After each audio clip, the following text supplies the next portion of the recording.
दरम्यान राहुल गांधींच्या विमानात तांत्रिक बिघाड झाल्याची माहिती समोर आली आहे। राहुल गांधी बुलढाण्यात येण्याची शक्यता कमी दिसते। महाराष्ट्रात न येताच ते दिल्लीत परतल्याची माहिती काँग्रेसच्या सूत्रांनी दिली आहे। राहुल गांधींच्या विमानात तांत्रिक बिघाड झालेला आहे, त्यामुळे ते बुलढाण्यात येण्याची शक्यता जवळपास मावळलेली आहे।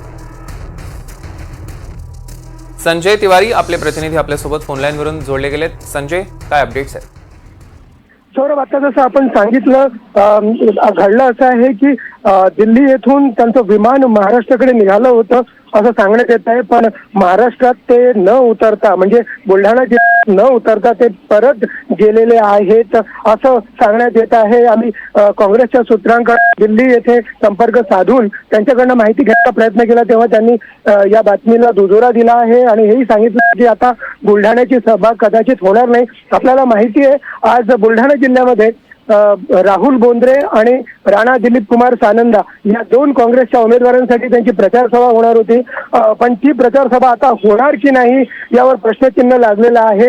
राहुल गांधी त्या सभेमध्ये उपस्थित राहणार नाही हे आता जवळपास निश्चित झालेलं आहे।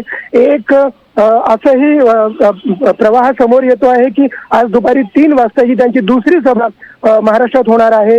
विदर्भातल्या गोंदिया येथे काँग्रेसचे जे उमेदवार आहेत गोपालदास अग्रवाल यांच्या प्रचारार्थ ते येणार आहेत। ती सभा होईल आणि त्या सभेतून ते लाईव्ह ऑनलाईन बुलढाणा येथील मतदारांना संबोधित करतील असं पण सांगण्यात येत आहे। या दरम्यान NDTV मराठीशी बोलताना राहुल बोंद्रे जे माजी आमदार आहेत आणि उमेदवार आहेत काँग्रेसचे, त्यांनी एक खळबळजनक आरोप केलेला आहे। त्यांनी असं सांगितलंय की तांत्रिक अडचण म्हणजे परवानगी दिलेली नाही, त्यांना महाराष्ट्रात त्यांच्या विमानाला, राहुल गांधींच्या विमानाला उतरण्याची परवानगी देण्यात आलेली नाही असा आरोप राहुल बोंद्रे यांनी केलेला आहे। त्यांचं स्पष्ट म्हणणं आहे की याच्या मागे काही राजकारण असू शकतं। राहुल गांधी यांची सभा झाली असती तर वातावरण अजून काँग्रेसकडून गेलं असतं, महाविकास आघाडीकडून गेलं असतं, त्यामुळे त्यांना उतरण्याची परवानगी न देण्यात आल्याने ते परत दिल्लीला गेले असं राहुल बोंद्रे यांचं म्हणणं आहे।